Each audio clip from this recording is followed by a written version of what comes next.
RTI Live News. Ask for right.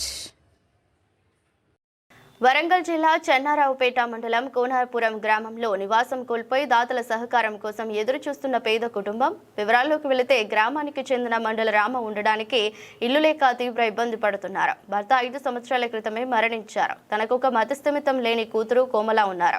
ప్రస్తుతం రేకుల కింద చుట్టూ చీరలు కట్టి దిక్కుతోచని స్థితిలో నివాసం ఉంటున్నారు. వెంటనే అధికారులు స్పందించి వారికి ఇంటి నిర్మాణం చేపట్టి ఇవ్వాలని, అలాగే గ్రామంలో అర్హులైన పేద కుటుంబాలకు ఇందిరమ్మ ఇళ్ల నిర్మాణ పథకంలో మొదటి ప్రాధాన్యత ఇవ్వాలని గ్రామ ప్రజలు కోరుతున్నారు. అందుకే మన ప్రభుత్వం గెలిచిందనే మనం సాయం చేయడానికే ఏం చేద్దాం కథ అని వచ్చినాం. ఇల్లు పరిస్థితి ఎట్లున్నది ఏం కథ